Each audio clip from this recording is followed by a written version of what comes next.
portugaise qui travaille en Californie, francophone, et qui vient de publier à Paris son 4e livre.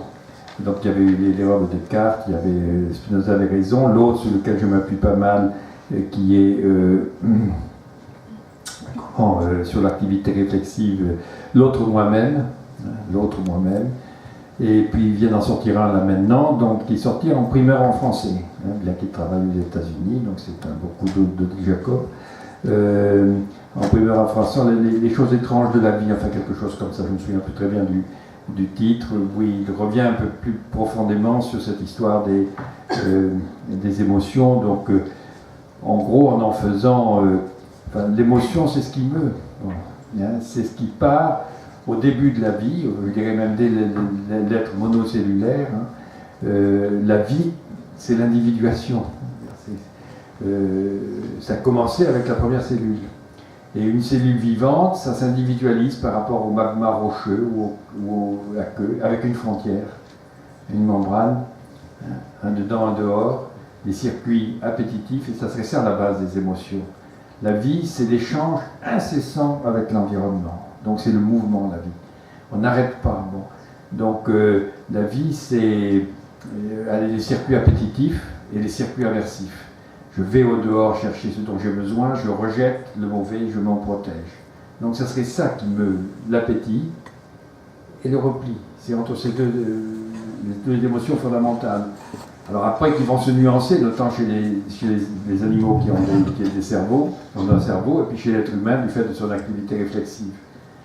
Mais à la base, il y a cette frontière-là, entre le dedans et le dehors, avec déjà, vous voyez, un paradoxe qui est à la base du vivant, qui me semble très important, c'est que la cellule, une fois qu'elle s'est créée, à partir donc d'un peu de la chimie, l'oxygène, l'hydrogène, bon, on est peut-être à la veille, quand même l'avant-veille, de créer une cellule vivante. Bon, dans une certaine pression atmosphérique, un certain niveau de chaleur et une ambiance suffisamment aqueuse. Bon, la cellule vivante est apparue avec, alors ce mystère des briques, c'est-à-dire l'ADN, qui a permis quoi? La reproduction de la cellule. Et c'est parti. C'est-à-dire le vivant, c'est la transmission, c'est pas la mort. Le vivant, le destin de chaque cellule, c'est de se développer, d'en produire d'autres, qui vont se transformer, des OGN en pagaille, ça c'est moi qui le dis pour provoquer un peu, mais enfin, des mutations, c'est pas la reproduction humaine, ça c'est encore une idée humaine, ça. La cellule, c'est des milliards d'insectes, des milliards de végétaux, bientôt des milliards d'êtres humains. C'est pas un modèle qui se répéterait à l'infini, c'est explosion. Pourquoi? Ça, chacun peut garder ses convictions, mais le comment, on commence à avoir des idées depuis 30 ans, on sait plus quand même sur la vie que dans toute l'histoire de l'humanité. En 30 ans, on a appris plus que dans toute l'histoire de l'humanité, et ce n'est qu'un tout petit début. Et qui nous engage à être modestes et en même temps émerveillés par la complexité du vivant. Donc vous avez cette cellule, et la vie, c'est, on est pris dans l'engrenage entre le dedans et le dehors, et ça n'arrête pas. Là actuellement, même en milieu d'après-midi, vous envoyez entre 1,5 milliard et 2 milliards de SMS par seconde dans votre cerveau. Donc vous imaginez s'il y avait un petit bruit pour chaque SMS qui parle, le capharnaüm dans lequel on serait. Et pourtant c'est ça. Bon. Entre 1 milliard et 2 milliards d'échanges d'informations par des petits protides qui vont informer le cerveau, qui va réagir, qui fait que votre cœur bat, l'estomac, le machin, plus d'un milliard, nuit et jour, ça ne s'arrête pas. La vie est partie. Ça serait ça la base de l'émotion, c'est le mouvement qui caractérise, ce qui meut le vivant. Et ce qui meut le vivant entre ces deux grandes polarités, finalement, pour l'être humain qui lui est arrivé à l'activité réflexive, le seul être sur Terre qui est conscient, d'être conscient de lui-même, c'est ça la réflexivité, c'est-à-dire que l'être humain peut se prendre comme objet d'étude. Il se perçoit et peut se dire, mais qui suis-je moi? Et cette réflexivité qui a permis un langage de plus en plus symbolique, mais qui reste sous l'emprise de ces mêmes émotions, c'est-à-dire finalement, on peut se dire entre la peur et la confiance. Parce que tous les circuits appétitifs, il faut avoir suffisamment, ne pas être agressé par l'extérieur pour échanger. Les circuits aversifs, c'est ceux qui répondent à une menace. Et ça sera au niveau la conscience, la peur et la confiance. Voilà. La panoplie des émotions, après, elle va évidemment extrêmement se différencier, vous les avez tous un peu évoqués, mais à partir de cette base. Alors ce qui serait peut-être bien, puisqu'on a ce moment de discussion entre nous, c'est que vous puissiez aussi m'interrompre, qu'on puisse là en faire un échange entre nous, un peu comme vous l'avez fait en petit groupe, mais je pense que c'est mieux qu'une conférence, on verra. Vous entendez là? Oui, ça va, le micro? Donc, oui, qu'on puisse effectivement faire un peu circuler cela. Alors, donc on a cette base et vous voyez tout de suite que la vie, c'est une tension entre des contraires, c'est le paradoxe au fond du vivant, c'est-à-dire que il me semble que cette représentation de la cellule de départ, l'être monocellulaire, montre bien que donc il y a l'individuation, une frontière par rapport au magma environnant, qu'il soit rocheux ou aqueux, et cet échange constant, sans lequel la vie disparaît. La vie, c'est un échange permanent, une tension permanente entre ce dedans et ce dehors. Il faut sans arrêt que ça s'alimente.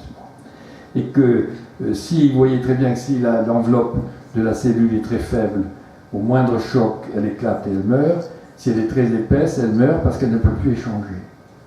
Alors je ne crois pas que ce soit une image, je pense. C'est ça, le vivant. C'est qu'on est pris dans le fait que pour vivre, il faut se nourrir des autres. Et pour vivre, il faut en même temps rester soi. Y compris la première cellule. Et ça va être toute la défense immunitaire va se construire là-dessus. Qu'est-ce qu'on va considérer comme étranger dangereux et qu'est-ce qu'on va accueillir comme possible. Donc même sans conscience, il y a cette tension entre ce qui va être bon pour le développement et ce qui va être mauvais. Et là, avec la conscience réflexive, évidemment, oui, on ouvre un boulevard à la relation avec l'autre. Et la vie, effectivement, c'est une co-construction permanente. La vie, c'est l'échange entre un génome et un environnement. Et cet échange, et ça répond à pas mal de questions, qu'est-ce qui existe, qu'est-ce qui va se créer, les émotions.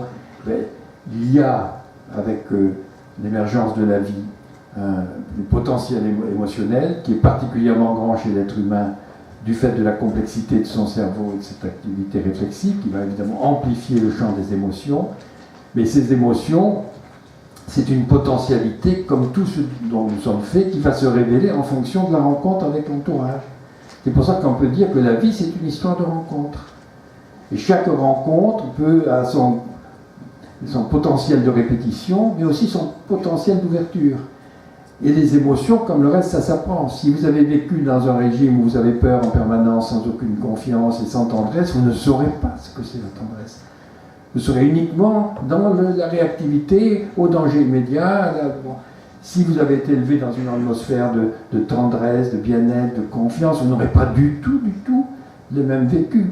Alors ça se traduira après à un niveau plus complexe par la qualité de la relation d'attachement, dont on a beaucoup parlé à juste titre, attachement sécure, insécure, enfin les différentes variantes, qui reproduisent les effets des émotions.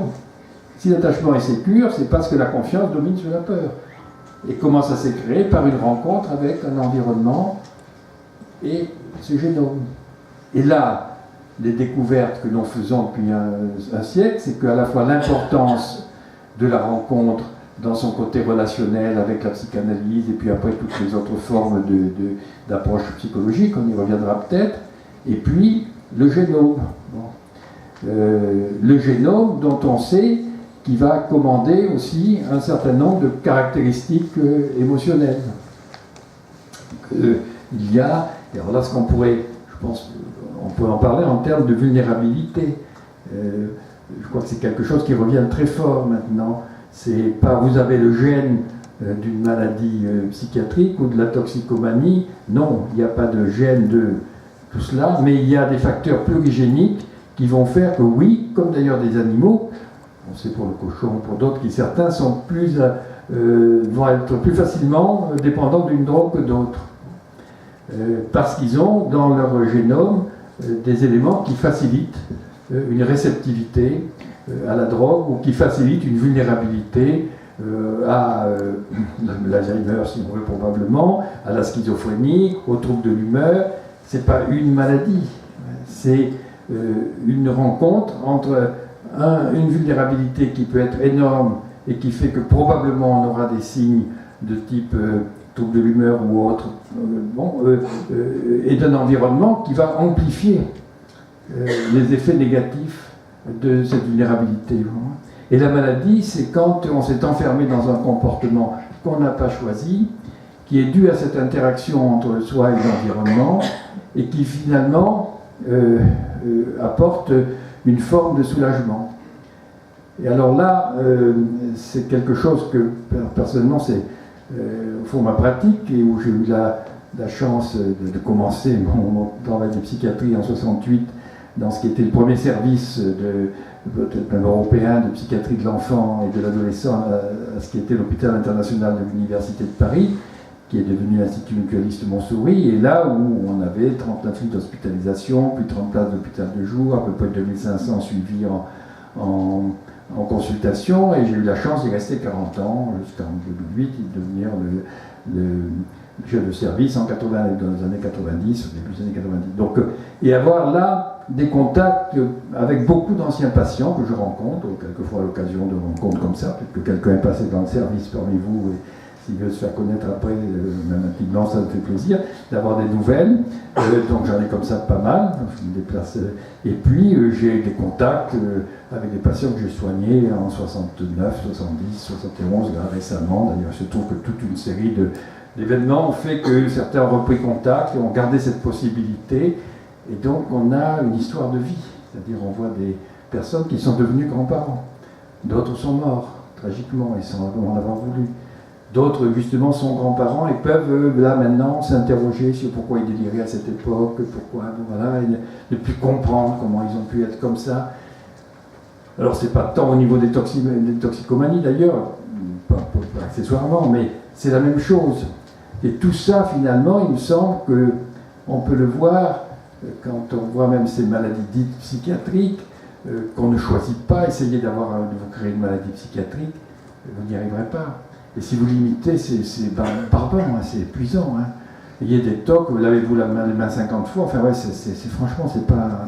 Et même les phobies, hein, mesdames, là, une petite phobie ou un vertige, ouais, si vous ne l'avez pas, c'est rasoir. Enfin, tous ces troubles-là, même délirer, c'est épuisant, voire un vécu persécutif, c'est le calvaire. Hein. Ouais, c'est pas... Là, ça s'impose. Pourquoi ça s'impose? Comme les passages à l'acte, on parlait tout à l'heure des scarifications, on demandait à une fille pourquoi elle se scarifie, je sais pas, moi c'est pas moi, je dis une fille parce que c'est plus fréquent, mais c'est pareil pour le garçon, c'est moi, c'est pas moi, c'est plus fort que moi, mais ça me soulage, voilà, ça soulage. Et c'est pareil pour la drogue, ça soulage, ça fait un peu plus même, ça peut donner du plaisir, hein. Mais il y a au départ une sorte de contrainte, on ne choisit pas d'avoir des troubles psychiques, essayez, je vous dis, de le faire, ça ne tiendra pas. Essayez de faire une anorexie, vous n'y arriverez pas. Ce n'est pas une idée. C'est en cela que personnellement, moi j'insiste sur cet aspect, mais au fond ce sont des troubles, des pathologies des émotions. Et les émotions, c'est la signature biologique de l'être humain. C'est ce qu'il y a de plus ancré dans le biologique depuis cette première cellule. C'est notre appartenance au vivant, les émotions. C'est ce qui nous meut. C'est cette force. Alors ça c'est évidemment complexifié. On est capable, nous, de se représenter nos émotions et d'en parler avec une certaine distance, c'est l'activité réflexive. Hein. Mais du coup, on imagine que l'important, c'est cette conscience, et que c'est elle qui nous fait décider, et que les émotions, nous sommes capables de... Nous ne sommes pas des animaux, sauf que nous continuons à être mus, plus qu'on ne le croit par les émotions. Voilà ce qui me semble. Et que c'est notre appartenance au vivant. On n'est pas arrivé à faire de l'émotion avec les ordinateurs, parce que c'est des milliards de connexions, ils en font les ordinateurs, mais très complexes. Ce qui donne ce sentiment d'émotion, ah ça va, oui ça va, comme dit Changeux, c'est ce qui concerne aussi le beau, le bien, le vrai, tout ça c'est des émotions. C'est pas simplement un alignement. Même les mathématiciens, quand ils ont fait une belle équation, ils vont dire ah ça c'est esthétique, ah ça c'est, ah vraiment c'est une jouissance, j'y suis arrivé. C'est parce que ça mobilise, du fait probablement du sentiment d'emprise que cela donne. J'ai découvert quelque chose et là, c'est cohérent, ça me donne un pouvoir de compréhension sur le monde comme un beau texte, comme une poésie, mais aussi comme une rencontre amoureuse, comme quelque chose d'un beau coucher de soleil. Ah, voilà. Et tout ça, ça repose, on le sait maintenant, en grande partie aussi, c'est le cerveau intestinal, sur tout ce qui est envoyé de partout, tout ce machin, tout ce micmac. C'est pas simplement le concept. C'est tout ce qui fait de nous un être vivant qui est à ce moment-là mobilisé par cette émotion extrêmement complexe, mais qui du coup peut pervertir notre raisonnement, c'est-à-dire cette capacité réflexive qui nous fait pouvoir avoir une logique, qui nous a fait pouvoir développer la science, avec tout justement ces processus de contrôle, de vérification, eh bien elle reste sous l'influence majeure de nos émotions, qui vont les pervertir entre guillemets, c'est-à-dire que c'est là que ça va donner toutes les passions, notamment destructrices, mais aussi éventuellement amoureuses, mais on les voit plus pour les destructrices, toutes les convictions qui font que moi, voilà, tous les fondamentalismes qui vont s'appuyer là-dessus et vont faire que les êtres humains, on en a quelques exemples là à l'heure actuelle, où on voit bien, on dit mais enfin il est malade, il a des troubles psychiatriques, je dis ça au hasard, comme ça, mais qu'est-ce qui c'est ces deux-là qui sont en train de se balancer peut-être tout d'un coup des bombes atomiques, enfin, c'est des malades ou c'est pas des malades, et bien voilà, on dit qu'ils ne sont pas tout à fait comme nous, ils nous inquiètent, et pourtant ils ne rentrent pas tout à fait dans tous les critères du diagnostic de la paranoïa, de la schizophrénie, parce que ce n'est pas des maladies vraies, tout ça, c'est pas comme vous avez le cancer, vous avez la variole, vous avez ça, vous l'avez pas. Il y a des formes diverses, mais enfin, on l'a pas. C'est pas ça. Tous ces comportements-là, c'est des conduites, au fond, qui ont une fonction adaptative, qui se mettent en place parce qu'elles permettent au sujet, au fond, d'avoir à ce moment-là un sentiment de maîtrise de quelque chose qui lui échappe. Je crois que le point commun à tous ces troubles, c'est qu'à un moment donné, on a trouvé un moyen, mais d'être moins mal. Pas forcément bien. Ouais. Je n'ai pas du plaisir vraiment à me scarifier, mais j'ai moins mal. Bon. Parce que tout d'un coup, on a un moyen de reprendre du pouvoir sur notre vie, que probablement, biologiquement, et là on suit toute la série de développement du vivant, de l'être vivant, et les vivants sont programmés pour réagir activement à une menace, depuis la première cellule. Et c'est ça qui a permis le développement de la vie. Réagir activement, alors réponse plus ou moins adaptée, mais l'être humain aussi doit réagir activement dès qu'il est menacé. Seulement il est menacé beaucoup plus, c'est-à-dire le fait que nous avions une conscience réflexive va avoir comme répercussion immédiate que nous allons nous rendre compte que nous allons mourir et qu'on pourrait toujours avoir plus. Ça, c'est assez propre à l'être humain.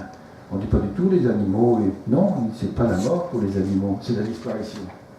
Oui, il disparaît, il est là, il ne bouge plus, il n'est plus bon, on s'inquiète, mais ils ne sont pas en train de se dire, tu sais, c'est ce qui t'attend, hein. Dans quelques années, tu es là, attends de faire le mariole, mais tu vas arriver à être comme lui, hein. Non, c'est pas la mort, c'est tout d'un coup, ils échappent. Ils ne sont plus là. Il y a une disparition. Ça peut couper l'élan vital, les émotions, c'est-à-dire ce qui nous mobilisait, hein, qui passe par tous ces neurotransmetteurs, comme vous, quand vous parlez à votre chien, et que vous lui dites promenez, vous voyez bien, hop, vous allez voir que il y a un jaillissement d'ocytocine et d'autres qui met les circuits appétitifs, il a les yeux qui brillent, c'est pas psychique, enfin, c'est le relationnel, on confond souvent le psychique et le relationnel. C'est le propre du cerveau, c'est d'être mobilisé par la relation. Et c'est ça qu'on appelle psychique, mais ça repose tout sur le biologique. Et si on dose d'ailleurs les ocytocines du maître, et bien on s'aperçoit qu'elles aussi elles augmentent, parce qu'on est content de voir notre chien comme ça. Ah, nous aussi on a les yeux qui brillent, on n'a pas les oreilles qui remuent, enfin parce qu'on peut. Vous voyez, c'est pas les mêmes expressions, mais c'est ça. Hein. Et on va dire c'est psychique, mais c'est biologique comme tout ce qui est de la vie, et c'est encore plus fort de penser qu'on est parti d'une première cellule, arrivé jusqu'à l'humain, pensant lui-même, ayant une activité réflexive, que tout ça, ça part de la matière et que ça produit cette capacité réflexive, c'est quand même plus extraordinaire que de penser que l'esprit serait tombé comme ça, comme une chure de mouette sur la tête d'un homme un jour. Enfin, s'il y a un Dieu, on peut croire, ça ne met pas en cause fondamentalement les croyances. Qu'est-ce qu'il y a derrière? On n'en sait rien, n'est probablement pas peur de le savoir.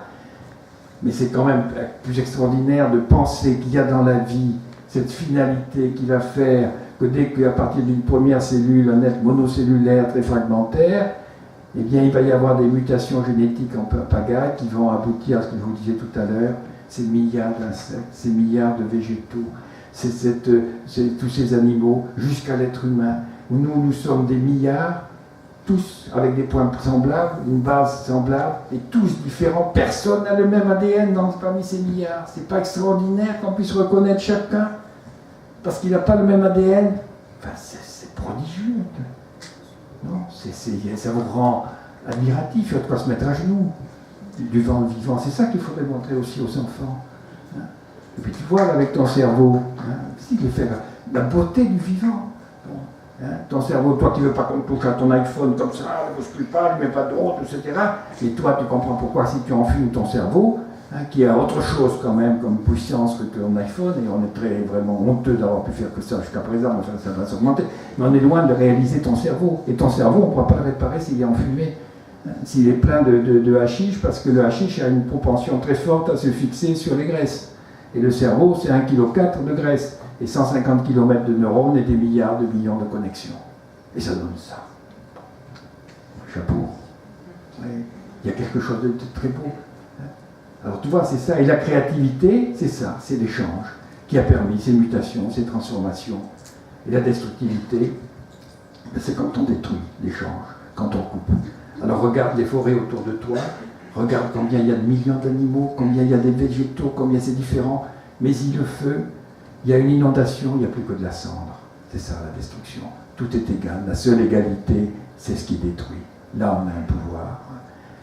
Et on comprend bien que l'être humain qui a conscience de lui-même, vous voyez bien comment aussi, à un moment donné, cette conscience de lui va pouvoir faire que lui, il sait qu'il a toujours le pouvoir de détruire. C'est le seul sur Terre à le savoir. Et que la destruction est toujours le plus fort. On n'a pas besoin des autres pour détruire. Alors que dès que nous voulons essayer de vivre, et comme tous les êtres vivants, nous dépendons de l'environnement. Et on ne peut pas obliger quelqu'un à vous aimer. Vous pouvez souhaiter d'avoir une vie réussie, encore qu'on puisse entendre des choses différentes sur ce terme-là, mais personne ne peut vous le garantir. Si je suis assureur, je dis je le souhaite, mais je ne peux pas vous assurer, c'est trop risqué. Moi.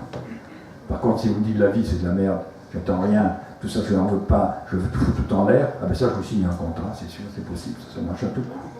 Le seul moyen que nous avons d'être sûr du résultat d'un examen, c'est de ne pas le passer. Si vous le passez, vous êtes peut-être 99,9% du champ, mais il suffit que c'est un imbécile qui fasse que le truc, qui ne comprenne pas, qui vous intimide, vous n'allez pas fouiller pas, vous êtes collé. Voilà. Si vous ne voulez pas. C'est-à-dire que la vie, c'est toujours au risque de la déception.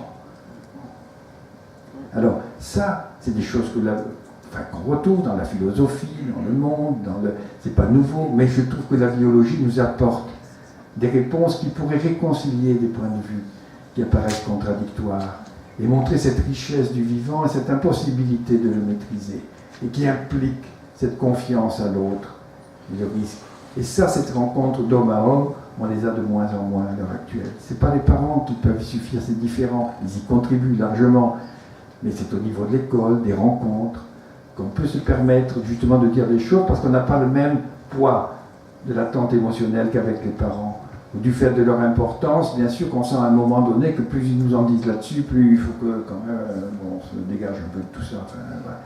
Et là, des rencontres à l'occasion de situations à haut potentiel émotionnel, comme celle que vous rencontrez des personnes qui sont dans une situation difficile autour de la drogue. Il y a un moyen assez unique, une charge émotionnelle particulière. Il faut pouvoir la saisir en sachant qu'on ne la maîtrise pas. C'est-à-dire qu'il n'y a pas une technique qui va faire que voilà, je vais vous rendre. Il suffirait d'ailleurs qu'on la décrive pour qu'aussitôt elle s'annule. Bon.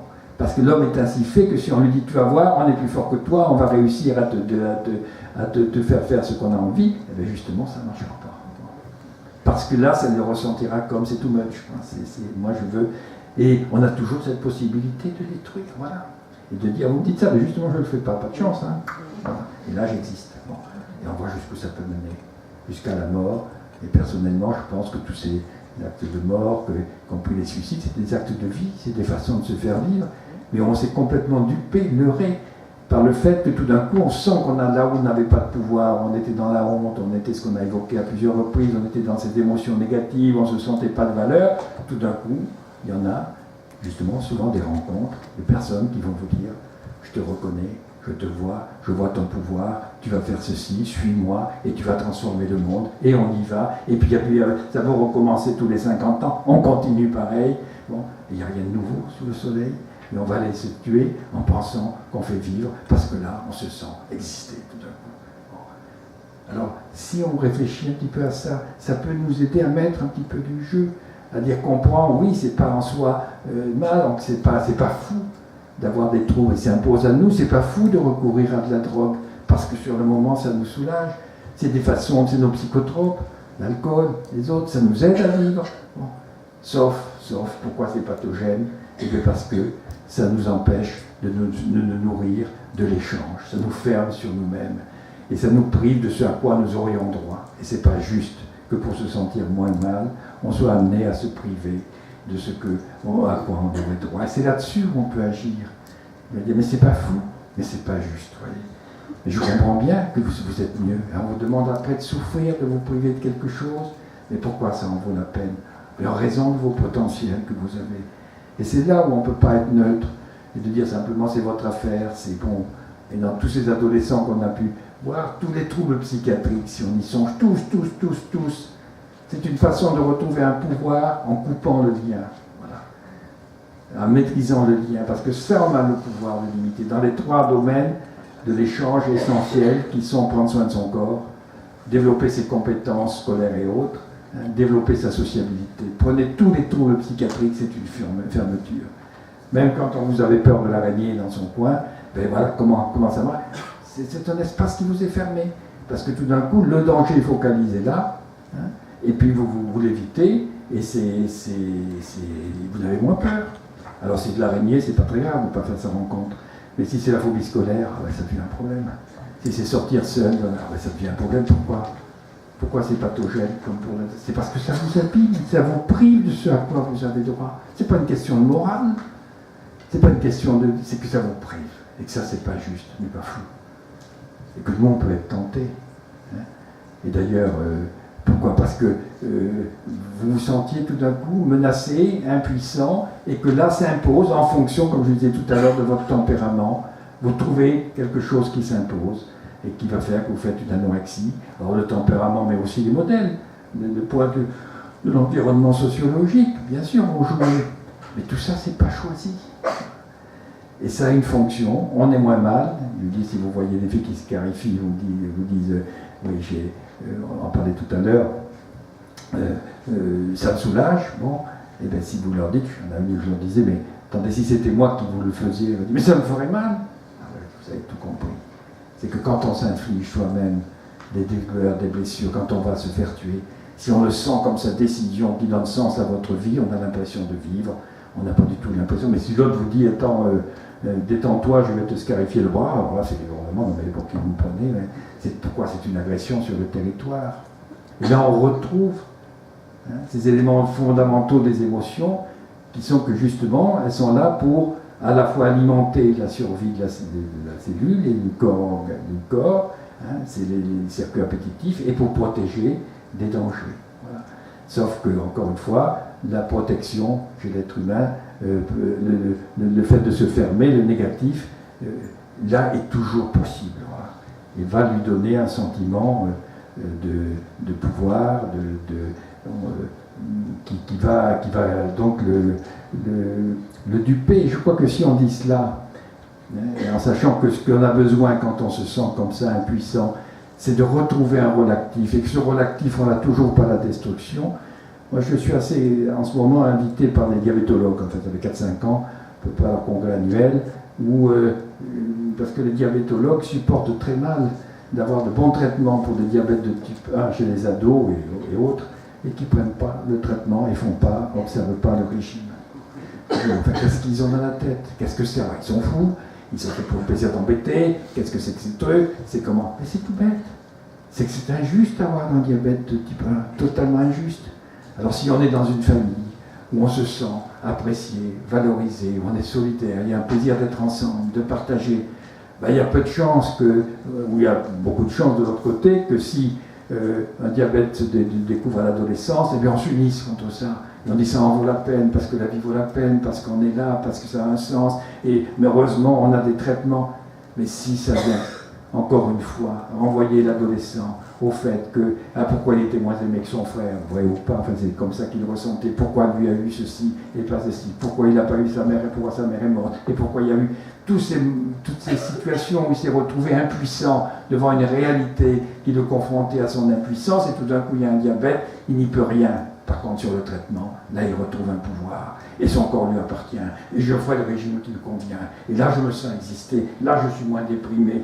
C'est comme la drogue. C'est pareil, tout ça. C'est toujours le même mécanisme. Alors, en face, je le conseille, moi, qu'est-ce que vous voulez dire? Et quelquefois, on pourrait dire, écoute, quand je t'entends dire ça, j'ai honte des mots qui me viennent dans l'esprit tellement. Je dis, mais cette espèce de petit con. Il a su son traitement, au lieu de risquer ça, qu'elle a entêté, qu'elle a bruti. Oh, pourquoi je m'énerve comme ça? Parce que tu m'indiffères, non parce que tu me touches. Mais que je me sens totalement impuissant devant toi. Et là, ça m'énerve, mais ça m'énerve à un point. Ah ben finalement, toi tu es impuissant devant la maladie, moi devant ton traitement, on peut faire un club d'impuissants peut-être. Voilà. Et essayer ensemble de voir qu'est-ce qu'on peut chercher. Parce que c'est trop triste. Non. Vous voyez, il y a quelque chose là qui peut être transformé, ça rejoint un peu des choses qui étaient dites, en un jeu, bien sûr qu'on comprend, bon, et non pas, voilà, de renvoyer bon, je te donne ton traitement, oui, c'est dommage de ne pas faire ça. Donc je pense qu'il y a là quelque chose de commun dans tout cela, qui va prendre des formes différentes, et où on est dans une période où on a du mal à accepter de donner du sens, parce qu'on a été très formé, et ça se comprend, parce qu'on vient après une période très paternaliste, disons assez moraliste, où il y avait la morale, les lois, ce qui est bien, ce qui est mal, et on ne demandait pas sa parole à l'enfant, et maintenant on lui demanderait de tout choisir. Mais c'est l'abandonner aussi. C'est-à-dire qu'il n'y a plus enfin, c'est pas une question de morale, c'est que disons au sens moraliste du terme, mais une morale de la vie. C'est que tu n'as pas à t'abîmer pour te sentir mieux, mais que c'est compréhensible, encore une fois. Et nous, on va te dire pourquoi. Hein. Et on va essayer de faire que tu trouves d'autres moyens. Et on se battra pour cela. C'est-à-dire qu'on ne peut plus rester neutre, simplement l'expert qui dit je vous donne. Mais je pense qu'il y a besoin aussi, c'est ce que pour moi m'a appris ma pratique de psychiatre, de témoigner que oui, ça en vaut la peine. Bien sûr qu'il a tout cela, ces inconvénients. Mais que ça vaut la peine et qu'il y a des moyens, mais que sa réaction, encore une fois, elle est très humaine. Mais c'est triste que finalement on soit amené à devenir soi-même l'acteur de sa propre destruction pour ne pas la subir. Il y a quelque chose de compréhensible, il y a quelque chose de triste, et voilà pourquoi on est là, des témoins, pour essayer de... Mais alors comment, vous dites, comment on va reconnaître ces émotions, comment, il n'y a pas de recette. C'est-à-dire la rencontre, ça se vit toujours entre deux personnes, et qu'il faut que chacun utilise sa façon d'être. On donnait tout à l'heure des exemples avec Zelander, de réaction, ça s'improvise aussi. Il faut pouvoir se faire confiance, il faut pouvoir faire confiance à ce qu'on éprouve, en sachant que l'important c'est de ne pas renvoyer l'autre à son insuffisance, qui pourrait apparaître comme son insuffisance, sa faute, le négatif. Mais je pense qu'il y a une véritable... Oui, c'est triste de voir que, mais très humain, cette tentation qu'on peut toujours avoir, de parce qu'on se sent dans un passe, parce qu'on n'y arrive pas, de dire puis zut, maintenant on laisse tomber, et puis on fait ce qui plaît. Et ça, c'est quelque chose voilà, qui nous heurte, parce qu'on sait qu'il y a autre chose, et qu'on est mieux. Voilà. Et ça aussi, c'est le recul. Moi, je ne connais aucun des patients, quand je revois 30 ans, 40 ans, 50 ans après, qui me disent « Ah là là, comme je regrette le temps où j'étais là dans le service, en train de me cogner la tête dans les machines. » Non, c'est toujours le besoin, comme ils en sont aussi devant des enseignants ou devant des éducateurs, ceux qui les ont les plus embêtés, s'ils n'ont jamais réussi, 20 ans après, ils viennent me dire « Ah, vous savez, j'ai un métier, j'ai un travail, avec un plaisir qui est encore plus fort que celui qu'on peut avoir. C'est-à-dire, je sais que j'étais au bord de l'abîme et j'en suis sorti. Ouais. » Donc il y a là une sorte de philosophie de la vie qui me semble finalement assez simple. Tout le monde préfère être bien que d'être rentré dans ces... Bon, et comment? Alors je vous citerai peut-être, et je vous repasse la parole, je dis, bon, ne pas plus épiloguer. Je repense à une histoire comme ça,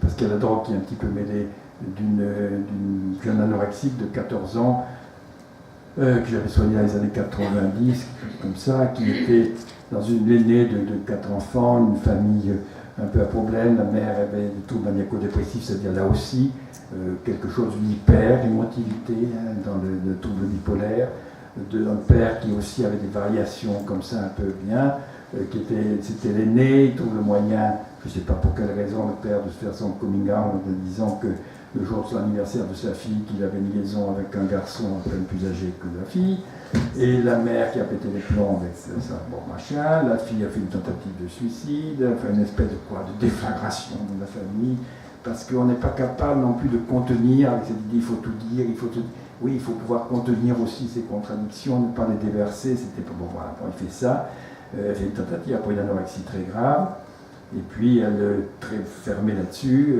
au bout de 4 mois elle n'avait pas pris un gramme, et bon, c'était un collègue qui l'a suivi dans le service, moi je vais vers elle pour lui proposer le psychodrame, c'est-à-dire qu'est-ce que c'est le psychodrame, et justement c'est une tentative de mise en jeu de la réflexivité, c'est ça aussi qu'on peut faire, si j'étais vous, si je faisais ça. Alors dans le psychodrame, le patient est le metteur en scène, et nous, autour, il y a des joueurs, celui qui dirige moi qui ne joue pas, il y a plusieurs joueurs. Première scène, cette fille de 14 ans, je vais la chercher en tant que chef de service, c'est moi qui l'avais accueillie initialement.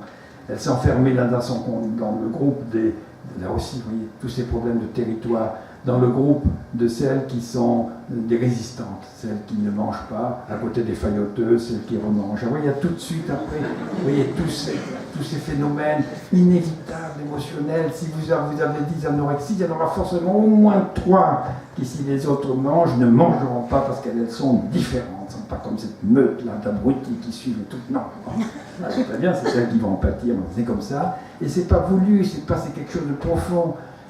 Et bien, je l'amène là en psychodrame. Et première scène qu'elle me dit, pour vous dire aussi ce contraste qu'il y a entre la force des émotions, c'est qu'elle me dit, voilà, je suis en avion, je saute, je ne vois pas mon parachute, et vous êtes au sol. Alors, j'ai bien vu que les 2 collègues qui devaient l'accueillir n'avaient aucune envie de le faire, ça se sentait. Ils se demandaient comment on va accueillir ce paquet qui nous tombe dessus. Alors, il a 14 ans. Le chef de service vient la chercher. Moi, j'ai ressenti ça à la fois comme un coup de poing qu'elle m'a envoyé à la figure et comme si elle se jetait dans les bras. Il y avait les deux. Mais il y avait quelque chose de pathétique de vous dire ça. Enfin, comme une petite fille qui dit, voilà, vite, j'envoie tous les 6 joueurs, je dis vite, je ne pourrai pas, vous jouez l'ascension de la Vierge à l'envers. C'est-à-dire, regardez ce cadeau qui nous tombe du ciel. Mais qu'elle est belle, mais qu'elle est... Alors là, le change de camp, j'arrête, je dis, ne croyez pas. Je ne pense pas que vous puissiez faire ça. Malheureusement, je vous en sais capable et vous avez déjà fait une tentative. Et ce dont je suis sûr, mais sûr, c'est que ce n'est pas ça que vous voulez, vous écraser dans un champ et dans la boue. Ce que vous voulez, c'est ce qu'on a joué, c'est-à-dire faire quelque chose de grand de votre vie, quelque chose qui vous comble. Pour faire une anorexie, il faut beaucoup d'appétit. Vous voyez, c'est la loi des contraires. C'est pareil pour les toxicos, ils sont pleins d'envie, ils sont pleins de désirs, mais rien n'est à la hauteur de cela. Bon. Alors il faut beaucoup d'appétit, mais peu de confiance en soi. Alors là, ça fait un chaud froid. Alors, immédiatement, c'est le doute. Je ne serai pas à la hauteur, il ne me comprendra pas. C'est pas moi qui ne suis pas à la hauteur, c'est les autres. J'y arriverai pas, c'est plus possible. Et voilà, tout ça parce que c'est alimenté d'une force de vie considérable. Il y a le côté bipolaire qui est derrière toute la vitalité de tout ça. C'est ce paradoxe de cette vie, cette tension entre les contraires. Donc il faut cela, et donc je suis sûr que c'est ça qui... Mais alors est-ce que vous y arriverez?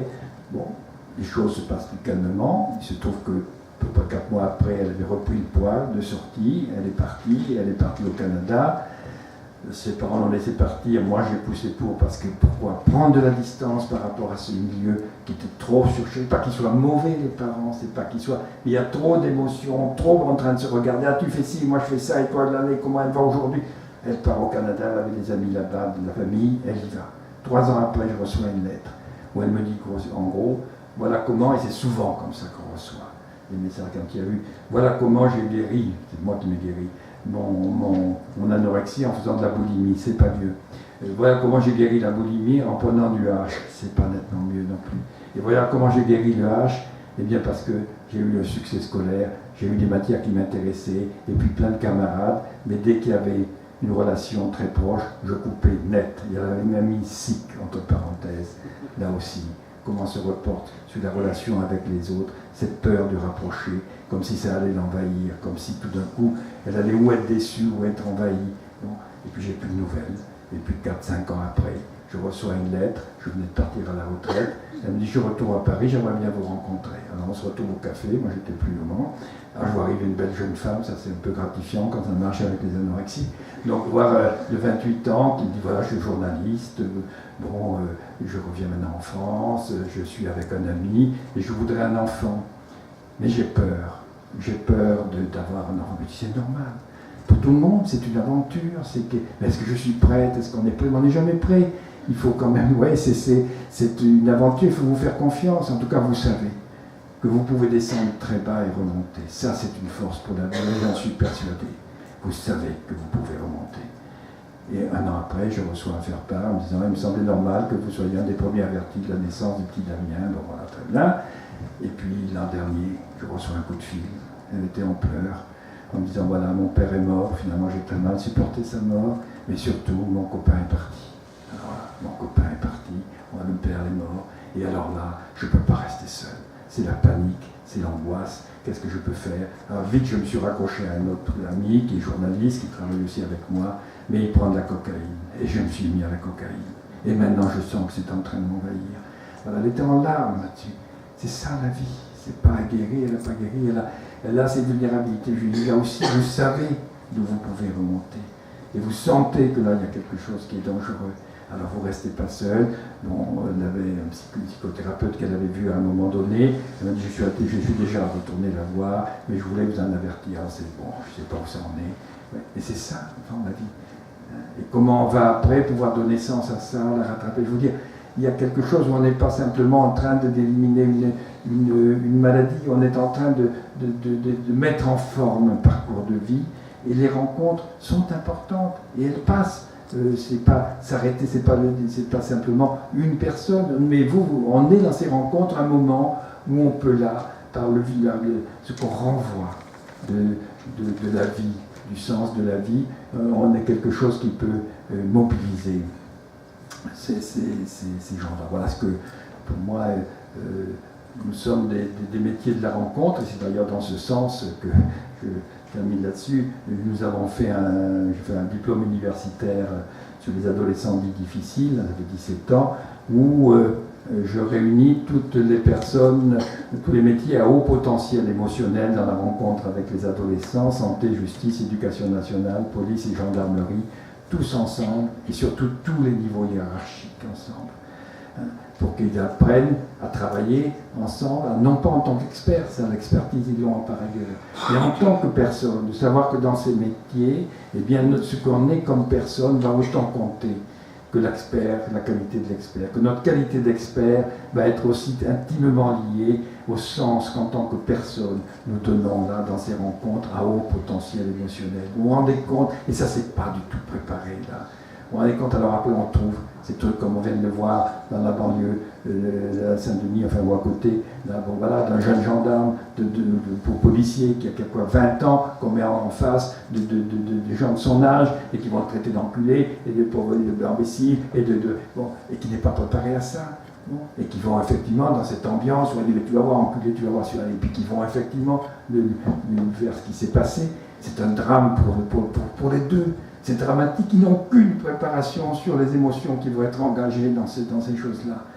Et qu'on voit comment toutes ces personnes, en général, maintenant ça fait 17 ans qu'on le fait, il y en a 5 en province, on a ouvert le mois dernier en Grande-Aquitaine à Limoges, enfin avant de réunir Limoges, Bordeaux et Poitiers, on a perdu un an sur ce qui est quand même, je veux dire, pour nous le mode d'appui, je terminerai là-dessus, le mode d'appui de notre narcissisme, c'est-à-dire une histoire de territoire. Et qu'il faudrait voir que justement les émotions, c'est fait dans la vie animale, et je dirais même végétale, c'est pas des émotions, c'est des réactions de rejet sont faits pour protéger la vie. Et que l'animal c'est sur le territoire, et que le territoire humain il est devenu exponentiel. Parce que va faire territoire tout ce à quoi j'accorde de la valeur. Et là on ne comprend pas. On va dire, mais si, c'est la même chose. Alors la valeur, ça va être bien sûr ma famille, ma religion, mon club de foot, et on dit, mais pourquoi on s'entretue pour un truc comme ça? Ça va être toutes ces valeurs qui vont devenir le territoire de l'être humain et pour lesquelles, eh bien, on va avoir des réactions qui restent des réactions émotionnelles, basiques, entre la peur et la confiance, et on ne va pas hésiter à repartir. Bon. Et c'est ça qu'on peut aussi par moments glisser à tous ces patients, repartir dans, de dire c'est la vendetta, c'est le crime d'honneur, c'est bon l'honneur. Mais aller tuer 30 ans après, comme récemment en Albanie, un gamin qui revient sur son pays parce qu'il y avait une dette de sang qui datait de la fin de la guerre de 40, enfin, c'est pitoyable que nous en sommes là. Et on en est là, quand même. Et on en est là. Et même, à l'état de niveau où on va être beaucoup plus sensible non pas aux problèmes de fond, qu'est-ce qui se joue, mais je fais allusion à des actualités récentes, je ne vais pas me faire baiser. Le problème, c'est quand même, voilà, on en est là, quel que soit le niveau intellectuel des gens, de se dire, celui-ci, il m'a baisé, alors voilà, ça partout, que ce soit des scientifiques, que ce soit dans l'université, que ce soit... On se dit, c'est le territoire, on est du niveau du territoire. De sentir immédiatement ça comme une honte, comme quelque chose, bon. Et c'est ça que ces patients, et notamment les toxicomanes, qui sont si hypersensibles, cette frontière, cette protection naturelle, cette confiance qu'ils n'ont pas, eh bien, ils vont se la donner au travers de ces produits qui sont comme des parfums, on pourrait dire, ou des cuirasses qu'ils essaient de se mettre. Et peut-être que si on leur explique assez fortement, aussi s'ils sentent que oui, il y a quelque chose avant tout de triste de tout cela, et puis que ça va peut-être prendre du temps, mais qu'il n'y a aucune fatalité. C'est ça la force de l'être humain, c'est qu'à un moment donné, on peut dire non, je choisis de prendre soin de moi. Voilà, parce que j'en vaux la peine, parce que c'est important pour ceux qui m'entourent. Et nous pouvons être des artisans de cela, en sachant, à mon avis, que d'une part, il y a besoin de nos réponses techniques, savoir quel produit peut être plus intéressant à tel moment, quel outil, se donner des outils. Mais ces outils n'ont de sens que si on le situe, à mon avis, dans une perspective de vie, et pas seulement une réponse sanitaire immédiate, c'est quelque chose qui vous engage. Bon, vous n'avez pas beaucoup interrompu, mais il faut dire que c'était pas facile. C'est ma faute, mais peut-être qu'on peut interagir maintenant.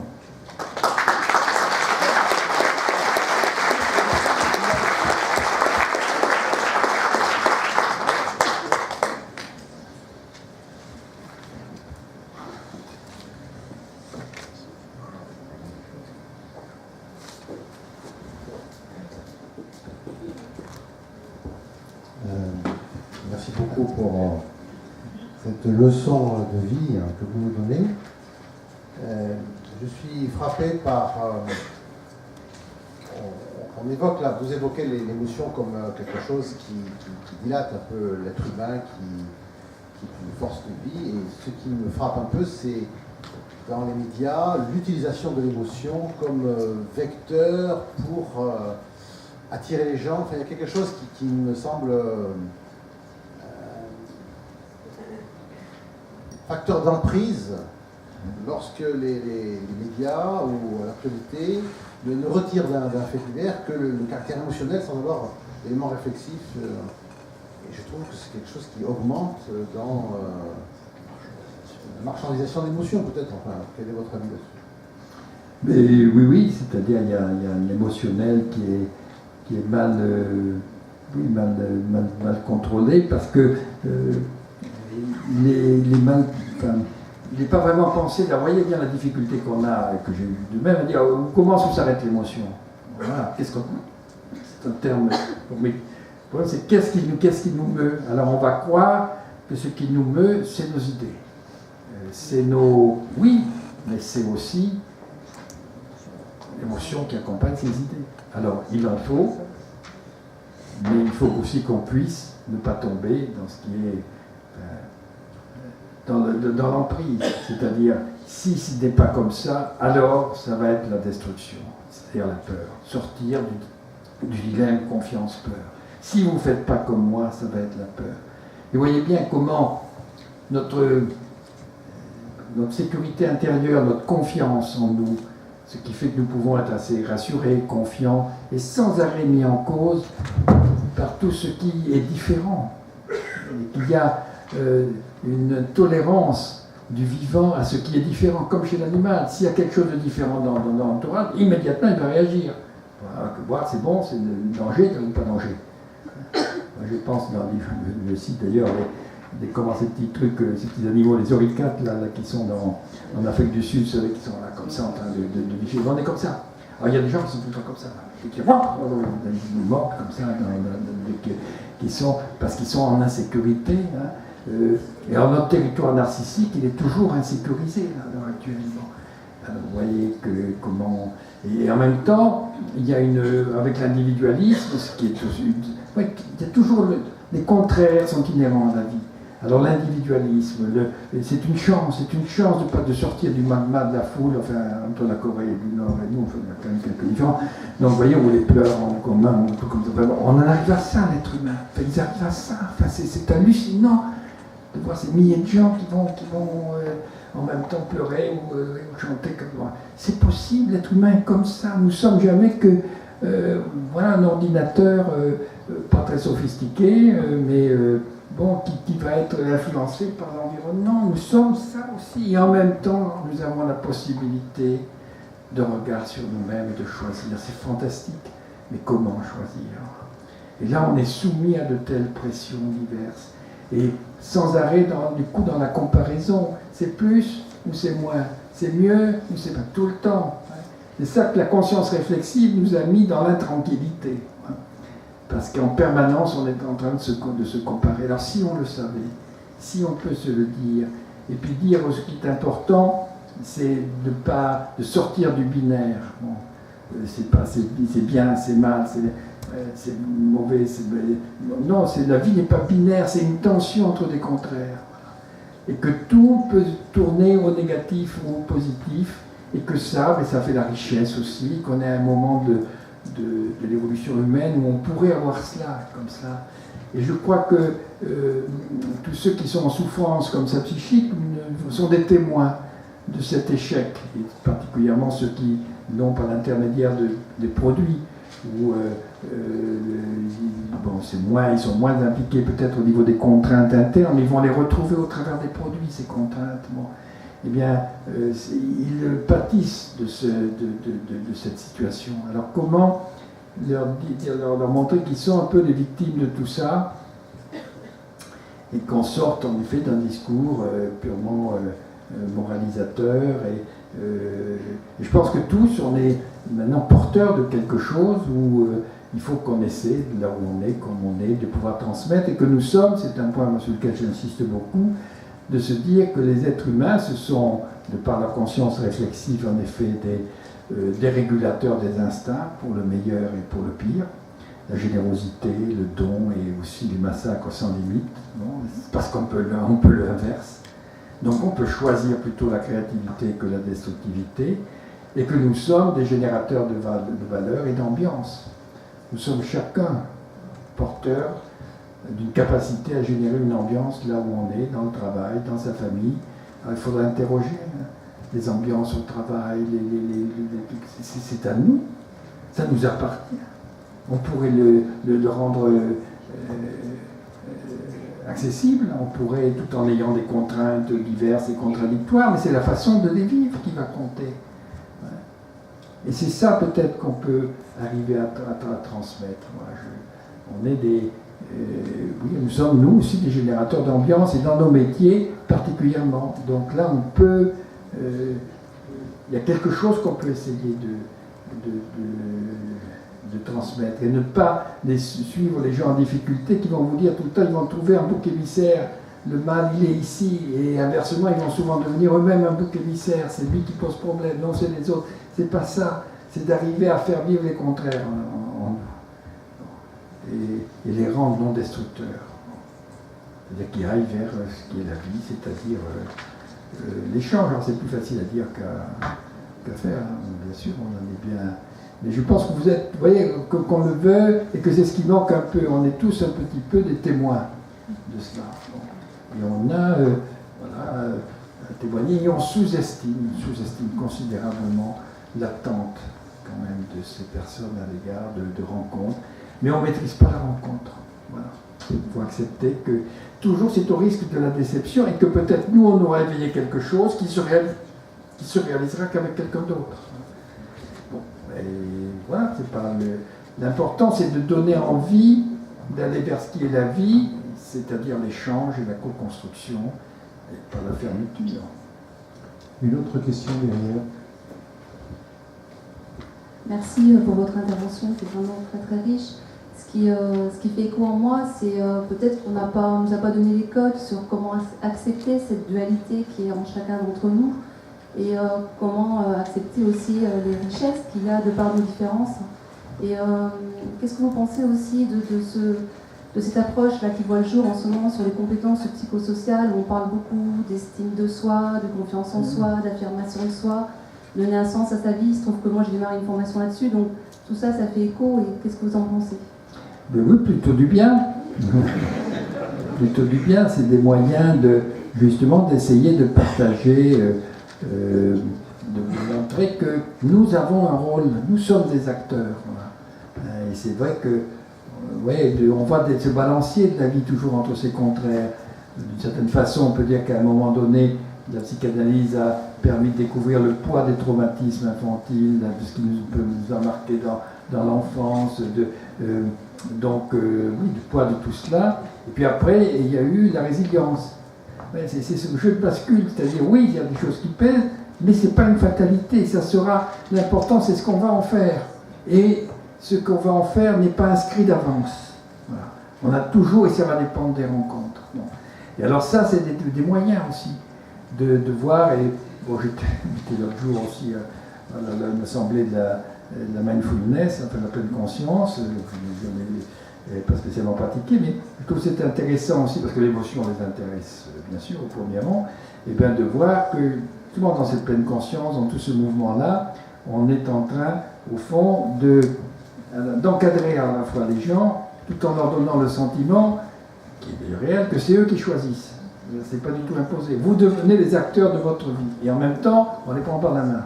D'une certaine façon, il faut dire voilà comment on va faire, Bon. Voilà, c'est ça enfin, un peu l'éducation. C'est-à-dire, personne, quand on dit, il y a aussi, on a pu penser à un moment donné, il y a une vérité à l'intérieur de vous. Il n'y a pas de vérité. Il y a des expériences bonnes, néfastes, des potentialités. Il n'y a pas une vérité à l'intérieur. Ça a été à un moment donné peut-être une déviance de la psychanalyse qui a pu penser qu'on allait, trouver le trésor, la vérité, chercher bien, elle est inscrite. Non, elle est fabriquée à partir d'expériences vécues. Il n'y a pas une vérité. Mais il y a peut-être des valeurs qu'on peut se donner qui sont celles de la vie, c'est-à-dire l'échange. Et pas sans l'affermement. Que la vie, c'est le partage, la course. Et toute la biologie nous montre ça. Alors, c'est là aussi où, probablement, il faudra montrer au niveau de l'école, enfin, où on voit combien on s'aperçoit qu'au niveau des végétaux, il y a un livre qui vient de sortir sur les arbres, comment ils prennent soin les uns des autres, alors sans faire de l'anthropomorphisme, mais c'est vrai qu'il y a quelque chose qui fait que la vie, c'est l'échange, avec des impasses, avec des... Voilà, c'est l'impasse, et que souvent, c'est pour ça que cette fille-là, dont je vous parlais pour le psychodrame, c'était très, vous voyez, entre m'envoyer balayer et puis en même temps l'envie qu'on la prenne, que la petite fille perdue qui avait aussi derrière, et celle qui était prête à tout envoyer balayer. Alors il faut faire avec, quoi. Et comment montrer que l'énergie de celle qui a envie de tout envoyer balayer, elle peut se trouver aussi dans les jeux. Là, j'ai aussi des livres de passion souvent que je n'ai pas soigné d'ailleurs, mais qui m'ont paru témoigner aussi, notamment Paul Otonka, Dialogue avec moi-même, un schizophrène témoigne, je ne connais pas au monde un livre d'un schizophrène de cette qualité. Il y en a eu plusieurs de publiés, dans les années 70 notamment, mais là, Paul Otonka, donc Dialogue avec moi-même chez Odile Jacob, c'est un livre de poche, où il parle de sa maladie, là aussi de façon extraordinaire, et comment les médicaments, outils de liberté, les psychotropes, lui ont permis à un moment d'écrire à 30 et quelques années. Et puis maintenant, ce type-là qui fumait 30 et quelques années, il m'a dit si je suis publié, j'arrête de fumer. Il fumait 3 paquets par jour. Et le reste du temps, il ne fait rien, sinon écrit, il est enfermé, il a arrêté du jour au lendemain de fumer. Alors que nous, on s'arrache les cheveux pour essayer de diminuer le machin. Il a arrêté simplement, à partir du moment je suis publié, j'arrête. Il a perdu 10 kilos, il s'est bien fait avoir. Bon. On va faire des conférences d'ailleurs ensemble, il intervient assez volontiers sur ce qu'il a vécu, voilà, qu'en tant que schizophrène, famille de haut potentiel, 6 garçons, 5 à l'Académie des sciences ou dans un lycéum, puis le petit dernier, voilà, qui on est très intelligent, mais en errance émotionnelle, et qui ont écrit ça, le dialogue avec moi-même. Une autre qui est une bipolaire, qui a écrit Qui suis-je quand je ne suis plus moi, c'est très joli, une bipolaire témoigne, hein, Noël, Agathe le Noël, elle a publié sous son nom, et puis une autre, alors qui est une patiente du service,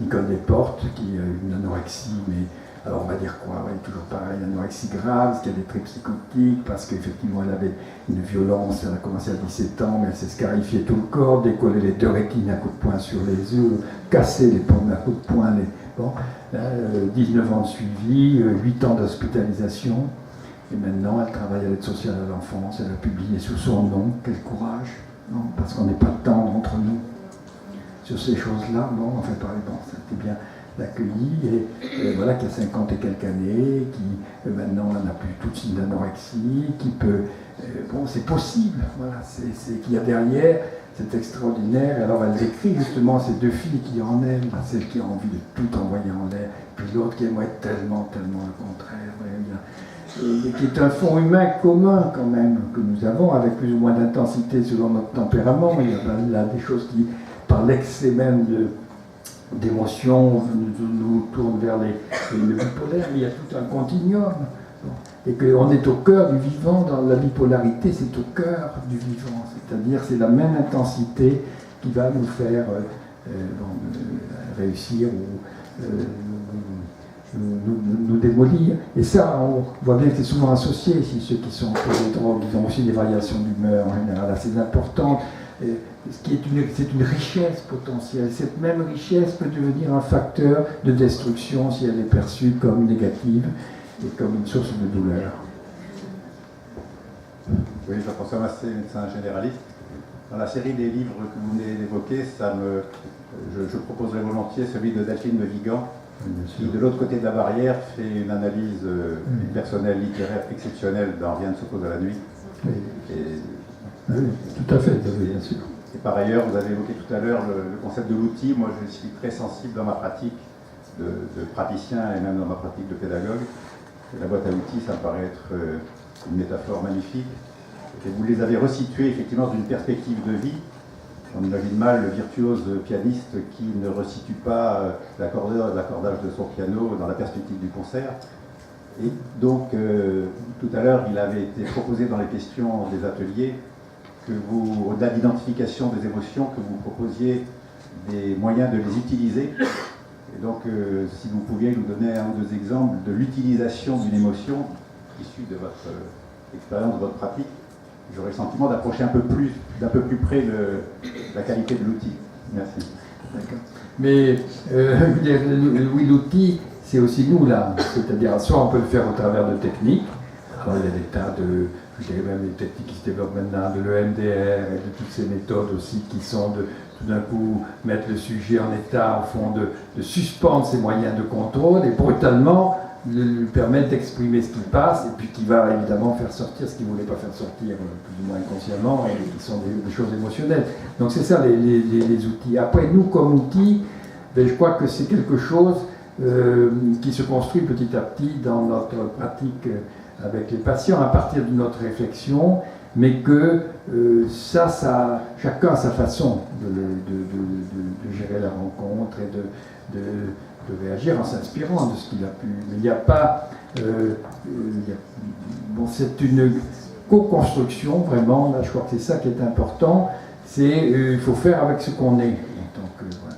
Et que là, ce qu'on est va plaire à certains, pas tous, hein, il faut l'accepter aussi, que certains vont y être plus sensibles. Bon. Voilà, et c'est difficile de le codifier, à mon avis, mais c'est de se dire, de toute façon, c'est engagé que ce qui est important, un des moyens de se repérer, il dit tout à l'heure, et je pense que c'est ça qui manque beaucoup dans notre enseignement, et un peu mon regret aussi, c'est qu'on est habitué à repérer ce qui ne va pas. C'est normal, si on vient nous voir, c'est pour ce qui ne va pas, d'accord. Mais dans ce qui concerne, tout ce qui concerne les troubles dits mentaux, c'est-à-dire les pathologies émotionnelles, si ça ne va pas, c'est pas comme si on me disait j'arrive, j'ai une fracture du poignet ou j'ai la typhoïde. Bon, j'ai des problèmes de vie comme tout le monde, enfin, occupez-vous de mon poignet ou de la typhoïde. Bon. Dans tous les troubles là, y compris la toxicomanie, à la mesure où on pense que c'est lié à la vie émotionnelle, c'est que si ça montre que ça ne va pas, donc ils font une déception. Et puis ils n'arrivent pas en disant je suis vraiment heureux, ça va très très bien, mais je ne vois pas pourquoi, je bourre de drogue. C'est que ça ne va pas. Et que si ça ne va pas, c'est qu'il y a quand même la notion de ce qui aurait dû être. Et c'est ça qu'il faut aller chercher un peu plus. Au fond, qu'est-ce qui aurait permis d'aller bien? Qu'est-ce que vous aimeriez? Alors, pas brutalement, forcément, sous forme d'un entretien comme ça à énumérer, mais chacun le fera un peu communiquer à un moment donné. Mais oui, bon, tout ça, on voit ça ne va pas, oui, vous vous mettez en danger, et au fond, quelle vie vous aimeriez? Comment? Ça devrait prendre autant de place de chercher ce qu'on aimerait faire que de se plaindre de ce qui ne va pas. Ça serait peut-être là ma réponse, c'est ça qu'on le fait. On le fait un peu chacun à notre façon et en fonction aussi de ce qu'on est, qui va parler à certains et pas à d'autres. Il faut aussi l'admettre qu'on n'a pas, et qu'il n'y a pas une technique là. Alors on peut se donner, on dit certains des thérapeutes vont donner des outils, techniques de MDR, de pleine conscience, de machin, bon voilà. Mais on peut rester polyvalent, à mon avis, avoir plus ou moins d'inspiration et puis dire ce qu'on ressent avec quand même un point de repère qui me semble important, c'est que ce que nous ressentons a à voir avec ce que ressent l'autre. C'est un bon indicateur, c'est-à-dire quand vous commencez à dire là il m'énerve, là il va dire probablement lui, là il dit quelque chose de contradictoire et qui l'énerve aussi. Ça on peut essayer d'aiguiller, de dire mais là qu'est-ce qu'il n'y a pas des choses où je le sens devenir agressif, et lui dire non pas vous êtes agressif, mais vous vous sentez un peu agressé par des choses actuellement, vous sentez que pas reconnu, ou vous voyez, prendre ce qu'on éprouve, hein, et en particulier c'est très vrai pour moi dans toutes les techniques paranoïaques, et c'est là où certaines constructions qu'on a pu faire sur le parano, la toute-puissance du psychotique, tout ça, oui, c'est pas le parano, hein, c'est un petit enfant en quête de reconnaissance. Hein.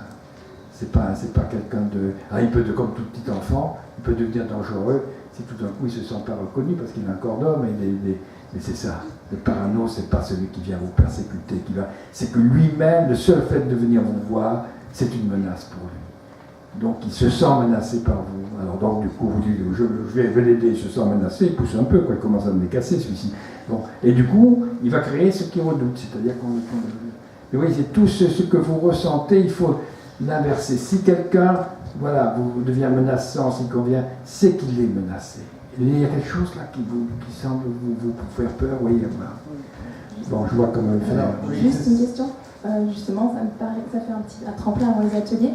J'aurais voulu avoir votre définition sur la lexithymie. Et justement, est-ce que c'est la même manière de prendre en charge, justement, ce que vous venez juste de dire? Oui, mais la lexithymie, c'est un constat, hein, de considérer, c'est-à-dire des sujets qui évitent de voir leurs émotions. Pourquoi? Parce qu'elles leur font peur. Donc, ils protègent en le regard. C'est comme le déni. Le déni, c'est pas un mécanisme psychique. Je pense qu'à un moment donné, on a voulu. C'est beaucoup plus primaire. Le déni, c'est un réflexe émotionnel. Là, il y a quelque chose qui me gêne. Je regarde là. Ah, mais c'est mieux là. Non, ça ne m'intéresse pas. Mais c'est pas calculé. C'est très très basique. Je pense qu'on oublie qu'il y a des catatonies émotionnelles du même niveau que la catatonie quand les schizophrènes se tenaient comme ça, le corps raide avec le signe de l'oreiller, ils ne pouvaient pas toucher. C'était pas psychique au sens conceptuel, au sens c'est pas les mots. Bien le déni aussi, c'est un mécanisme de protection. S'il y a quelque chose qui fait peur, mais vous regardez là, et vous n'avez pas peur, vous regardez là, non, je ne m'intéresse pas là. C'est pas penser, dit pas tiens je vais construire une digue. Non, c'est beaucoup plus primaire. Il y a des tas de choses comme ça à ce niveau, il faut les prendre comme très primaires et essayer à ce moment-là de retrouver quelque chose qui fait peur.